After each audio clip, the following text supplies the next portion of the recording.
In this video, I'll run through the analysis on our next infill development project, which is coming up here in San Diego. I'll take you through the numbers on the kind of project that we're looking for and how we'd turn something like this single-family house that's behind me into something more like this, a commercial multifamily apartment building. I'll show you what we like about the deal and tell you how you can get involved. Let's take a look. If we haven't met, my name is Mark Doty. About 2 years ago, I decided to leave a really good job in medical device sales to go out and do real estate projects on my own. I was looking to get out of the corporate grind, and I really wanted to have more control over my income and what I was doing with my time. I created this channel because I wanted to document the journey from going from a full-time medical device rep to a full-time real estate investor. And then I also wanted to be able to identify other investors or potential partners who wanted to participate in the kinds of real estate projects that I'm putting together. When I tell people I left my job, they all think that I left it and now I flip houses. And I get it. The shows on HGTV are really glamorous and there's all sorts of drama involved. But the truth of the matter is that most house flippers don't make any real money. They've got all of their capital invested in their deals, and they're one or two bad deals away from complete financial disaster. And then at the end of the year, they get crushed by capital gains because they're not holding on to the real estate. Because of that, they're missing some of the key benefits of owning real estate in the first place. And because my goals are to generate wealth and create financial freedom, those are some of the reasons I don't flip houses. The problem we help address in Southern California is that there's no inventory. We're completely landlocked by the Pacific Ocean, the Mexican border, Camp Pendleton up north, and then mountains and deserts out east.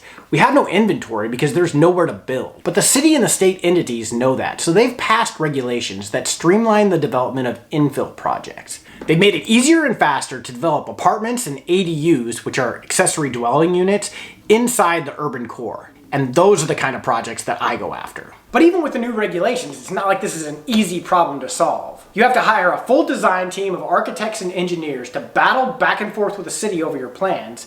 Then, after 9 or 12 months, once they've been approved, you get the dubious honor of working with one of the most notoriously unreliable workforces known to man. So it's not like the problem with housing is an easy one to solve. Our investors generally fall into one of these categories. They all have $100,000 that they could put into one of our deals, and they cannot see that money again for 2 to 3 years before it comes back with return. Our criteria is to look for distress. We're gonna buy a distressed single-family house or duplex that's on a big, flat, multifamily lot. We're gonna buy it in an area that has strong rental demand within about a half mile of a major bus stop or a trolley station. And the way the process works is first we're gonna do a rehab on the property, then fill it with renters. After it's been rented, we're gonna submit plans to add to the unit count. It'll take us 9 to 12 months to get those plans approved. And at that time, we'll begin our ground up construction. At the end of the construction phase, we'll do a cash out refinance, pay all of our investors out, and then we'll hold on to the property long term as a cash flowing asset. So here is the listing that's on Redfin. It's a single family house that's listed for $550. It's a 2-bedroom, 1-bath. Everything is super dated here. It's been cleaned up and it shows nicely,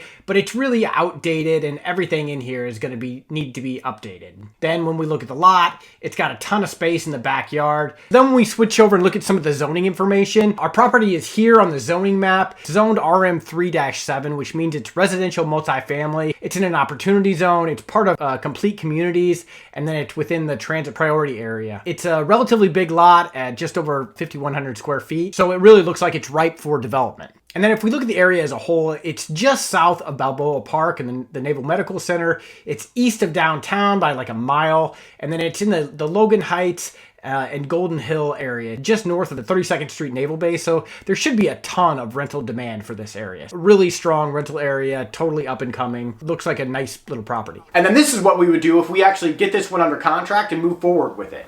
First, let's take a look at the lot. It's about a 5,000 square foot lot. The house in front, the street's down here. The house is in the front of the property. Takes about a third of the property. There's an alley in the back. And then you've got about 2,000 square feet of space where you can build once you take into account the setbacks. In that space, it's an RM3-7 zone, which means you've got a 40-foot height restriction. What we would do is probably build 500 square foot units and stack 3 different levels, which gives us 12 more units that we could add onto this project, plus the house itself. We've got a gross scheduled income of about $320,000. Once we pull out our expense ratio of, let's say, 35%, and then divide it by the cap rate, we come up with a total project valuation of $4.5 million.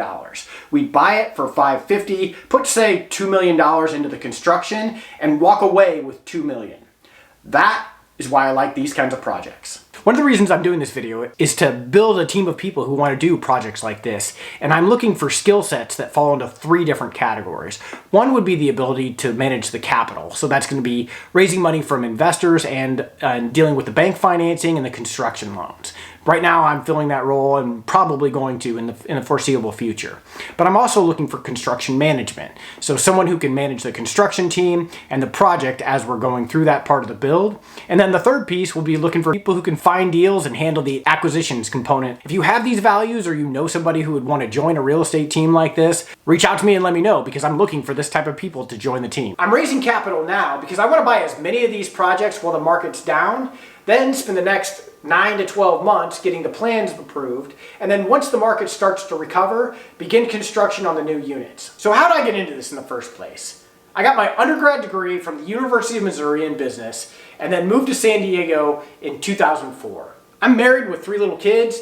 I started doing projects like these on the side in 2018, and then about 2 years ago, I quit what had become my soul-crushing medical device job, got out of the rat race, and started doing this full-time. I used my own capital to establish a proof of concept, and now I'm bringing in additional investors so that more people can make money on these projects during the downturn. So we've got a lot of demand for this product, and we're busy. The community loves it because we're helping with the housing crisis, and we're turning the worst house on the block into one of the best.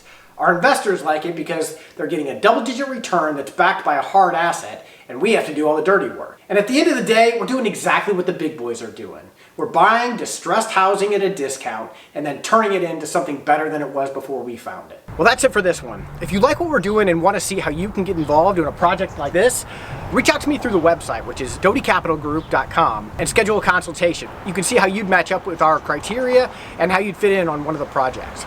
That's it for this one. Thanks for watching the channel, and we'll see you on the next project.